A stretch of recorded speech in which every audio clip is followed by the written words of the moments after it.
జై తెలంగాణ. తెలంగాణ రాష్ట్రంలో కౌన్సిల్ మండలి సమావేశాలకు ప్రజలందరూ కూడా మరి ఈసారి గమనించి గుర్తించి బీఆర్ఎస్ పార్టీ సభ్యులు ప్రజల పక్షాన బలంగా వాయిస్ వినిపించారని చెప్పి మా వెన్ను తట్టడం జరిగింది. అనేక సామాజిక మాధ్యమాల ద్వారా మా అందరికీ కూడా ప్రత్యక్షంగా బీఆర్ఎస్ పార్టీ సభ్యులు మండలిలో లేవనెత్తినటువంటి అంశాలు ప్రభావశీలంగా ఉన్నాయని చెప్పినందుకు మరి మా అందరం కూడా గౌరవనీయులు మసూనాచారి గారి నాయకత్వంలో మండలిలో ఎవరు ఏ సబ్జెక్టు మాట్లాడాలి, ఎవరు దేని మీద ప్రభుత్వాన్ని మరి ఆన్సర్ రాబట్టడానికి ప్రయత్నం చేయాలి, ఏ అంశం మీద ఎవరు ఎక్కువ ఫోకస్ చేయాలి, ఎవరి ఇంట్రెస్ట్ ఎవరి అనుభవం ఏ రంగంలో ఎక్కువ ఉంది అన్నటువంటి విషయాలని అన్నీ కూడా సమాలోచన చేసుకోవడం, అట్లానే దానికి అనుగుణంగా సబ్జెక్ట్స్ను క్వశ్చన్స్ను డివైడ్ చేసుకొని ఎన్ని టూల్స్ అయితే ఉంటాయో మండలిలో జనరల్గా హౌస్లో చాలా రకాలుగా ప్రశ్నించేటటువంటి అవకాశం ఉంటుంది. ఆ ప్రశ్నించేటటువంటి అన్ని రకాల టూల్స్ని వాడుకొని మేమందరం కూడా ప్రభుత్వం నుండి ఆన్సర్ రాబట్టేటటువంటి ప్రయత్నం చేసినాం. స్పెషల్ మెన్షన్స్ ఉంటాయి, పిటిషన్స్ ఉంటాయి, ప్రశ్నలు ఉంటాయి, షార్ట్ డిస్కషన్ ఉంటాయి, బిల్లులు వచ్చినప్పుడు డిస్కషన్స్ ఉంటాయి. వీటన్నిటిలో కూడా చాలా సక్సెస్ఫుల్గా ఈసారి బీఆర్ఎస్ పార్టీ మండలి సభ్యులందరం కూడా చాలా చురుకుగా పాల్గొనడం జరిగింది.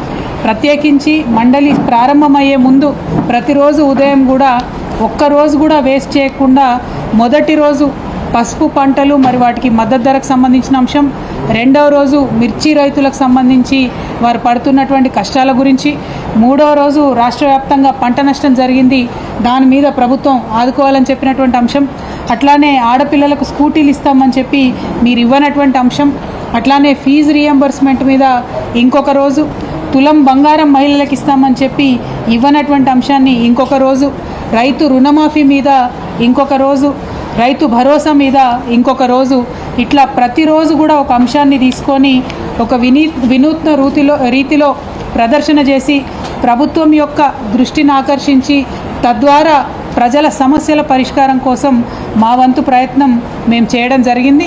మరి అంతేకాకుండా ఈసారి మండలిలో గవర్నర్ ప్రసంగం నుంచి మొదలు పెడితే ఆ రోజు నుంచి కూడా మండలిలో మేము ప్రొటెస్ట్ చేసినాం ప్రభుత్వం మీద.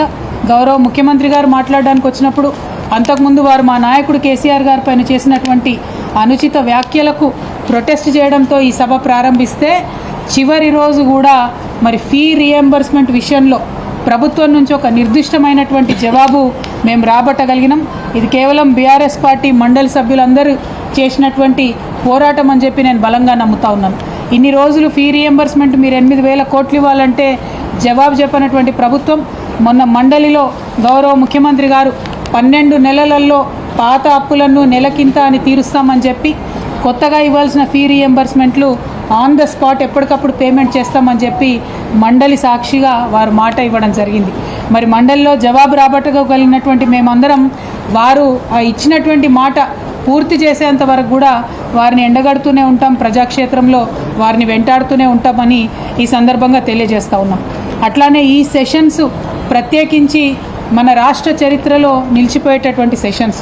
ఎందుకోసం చెప్తా ఉన్నామంటే బీసీలకు సంబంధించి 42% విద్యా ఉద్యోగ రాజకీయ పరంగా రిజర్వేషన్లు తెచ్చేటటువంటి బిల్లు ప్రవేశపెట్టుకోవడం చరిత్రలో నిలిచిపోతుంది.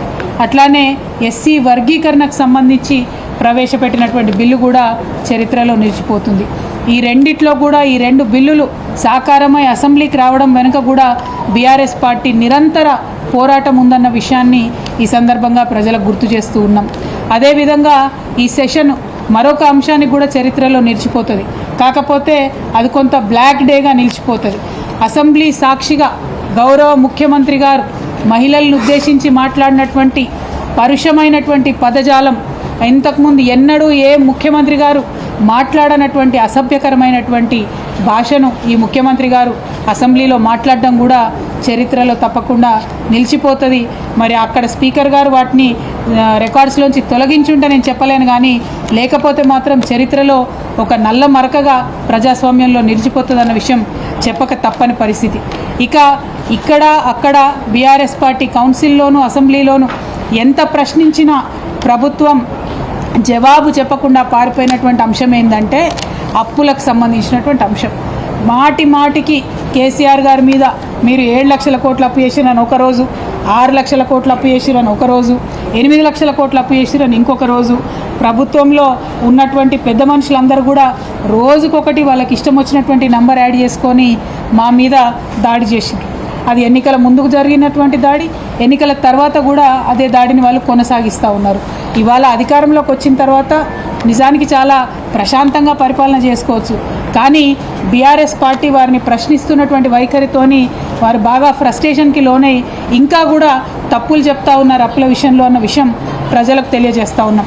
ఇవాళ నేను మీ అందరికి కూడా పార్లమెంటులో 2 రోజుల క్రితం మన పార్లమెంటులో కేంద్ర ప్రభుత్వం ఇచ్చినటువంటి జవాబును చూపిస్తూ ఉన్నాను. ఈ జవాబులో చాలా స్పష్టంగా, ఇది 24 మార్చి 2025, ఇవాళ 28వ తారీఖు, 4 రోజుల క్రితం కేంద్ర ప్రభుత్వం పార్లమెంట్లో ఇచ్చినటువంటి జవాబులో తెలంగాణ రాష్ట్రంలో ఉన్నటువంటి అప్పులు మొత్తం కూడా 4,42,298 అని చాలా స్పష్టంగా జవాబు ఇవ్వడం జరిగింది. 4,42,298 కోట్ల రూపాయల అప్పు అని చెప్పి చాలా స్పష్టంగా చెప్పింది. అంటే ఈ అప్పు జిఎస్డిపి పర్సంటేజ్లో చూస్తే కేవలం 26%. అదే మన గౌరవ ముఖ్యమంత్రి గారు దీని నంబర్ డబుల్ చేసి 8 లక్షల కోట్ల అప్పు అని చెప్పి మరి వారు చెప్పడం అన్నది చాలా దురదృష్టకరం. సభలోనన్నా ఇప్పటికన్నా నిజం చెప్పండి. మీరు అబద్ధాలు చెప్పే అధికారంలోకి వచ్చిన తర్వాత మీరు చెయ్యలేని హామీలు ఉంటే ప్రజల క్షమాపణ చెప్పి ఇదిగో మేము అబద్ధాలు చెప్పి అధికారంలోకి వచ్చినాయని ఒప్పుకుంటే మర్యాదగా ఉంటుంది. కానీ ఇప్పటికి కూడా మేమే బుల్డోజ్ చేస్తాం అని చెప్పి మాట్లాడడం అన్నది కరెక్ట్ కాదు. ఒకటి అప్పుల విషయం అయితే, మరి ఇంకొక విషయం కాళేశ్వరంలో ఉన్న బ్యారాజ్ల గురించి గౌరవనీయులు ఉత్తమ్ కుమార్ రెడ్డి గారు అసెంబ్లీ సాక్షిగా కూలిపోతాయన్న ప్రచారంలో వాస్తవం లేదు అని చెప్పి ఉత్తమ్ కుమార్ రెడ్డి గారు ప్రకటించడాన్ని ఈ సందర్భంగా ప్రజలకు గుర్తు చేస్తున్నాం. ఇన్ని రోజులు పంటలు ఎందుకు ఎండిపోతున్నాయి, లక్షలాది ఎకరాలు ఎండిపోతున్నాయి అంటేనేమో అవి వాడడం కరెక్ట్ కాదని చెప్పినారు.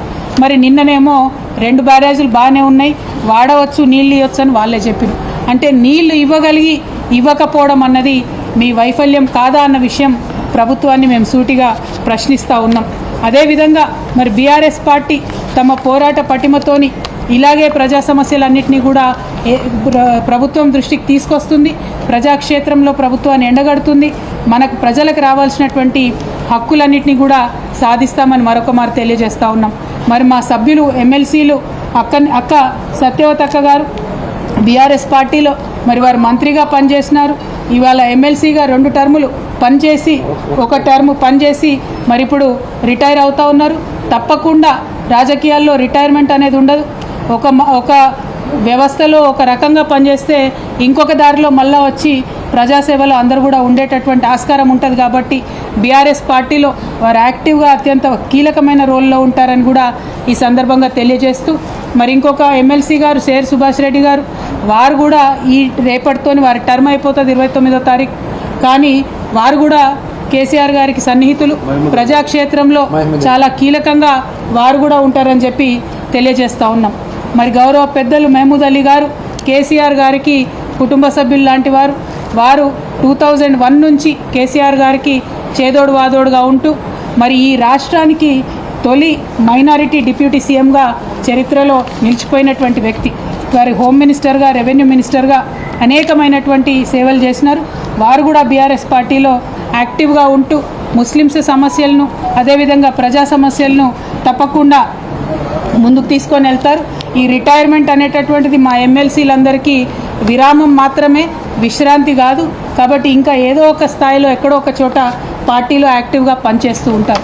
బీఆర్ఎస్ పార్టీ మీకు తెలుసు మరి రజతోత్సవం జరుపుకోబోతా ఉంది త్వరలోనే.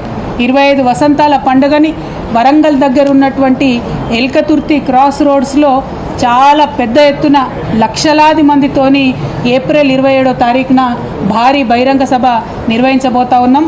అది ఎట్లా ఉంటుంది అని అంటే చరిత్రలో తెలంగాణలో మరొక కుంభమేళా జరిగిందని ప్రజలందరూ కూడా చెప్పుకునే అంత పెద్దగా ఉంటుంది.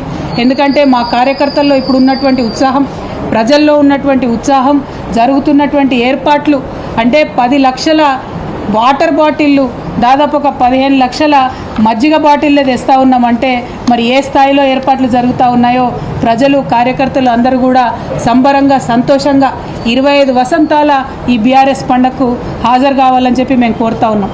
25 వసంతాల బీఆర్ఎస్ పార్టీ అంటే 25 సంవత్సరాల తెలంగాణ చరిత్ర. మనం ప్రపంచంలోనే అద్భుతంగా పోరాడినటువంటి ఫ్రెంచ్ రెవల్యూషన్తో తెలంగాణ ఉద్యమాన్ని ఎప్పుడైనా కూడా సరిపోల్చి చూసుకుంటాం. మనం ఆ ఉద్యమంలో పాల్గొన్నాం, విజయ తీరాలకు చేరుకున్నాం, రాష్ట్రాన్ని సాధించుకున్నాం, వచ్చినటువంటి రాష్ట్రాన్ని భారతదేశంలో నంబర్ 1గా నిలబెట్టుకున్నాం. సో ఇవి చిన్న విజయాలు కాదు, చరిత్రలో నిలిచిపోయేటటువంటి విజయాలు. ఈ విజయాలన్నింటినీ కూడా ఖచ్చితంగా మనం సెలబ్రేట్ చేసుకోవాలి. దానికోసం వరంగల్లో జరుగుతున్నటువంటి బహిరంగ సభలో అందరం కూడా పెద్దపెట్టున పాల్గొనాలని ఈ సందర్భంగా నాయకులకు, కార్యకర్తలకు, ప్రజలకు అందరికి కూడా పిలుపునిస్తూ మరి ఏ క్షేత్రంలో ఉన్నా, ఏ స్థాయిలో ఉన్నా, అది మండలి అయినా, అసెంబ్లీ అయినా, పార్లమెంట్ అయినా, ఎక్కడున్నా బీఆర్ఎస్ పార్టీ తెలంగాణ ప్రజల పక్షాన తమ పోరాటం ఇట్లానే కొనసాగిస్తుందని ఈ సందర్భంగా మరొక మారు తెలియజేస్తూ ఇప్పటికైనా ప్రభుత్వం తన వైఖరి మార్చుకోవాలి. అబద్ధాలు చెప్పి అధికారంలోకి వచ్చినటువంటి మీరు పరిపాలనలో అన్న నిజాలు చెప్పి మరి ప్రజలకు మంచి చేయాలని చెప్పి ఈ సందర్భంగా కోరుతూ మరి అవకాశం ఇచ్చినటువంటి పెద్దలు గౌరవనీయులు మసూనాచారి గారికి, చైర్మన్ గుత్తా సుఖేందర్ రెడ్డి గారికి ధన్యవాదాలు తెలియజేస్తున్నాను. ఎవరు మనోళ్ళు ఎవరు మాకు అక్క సత్యవత.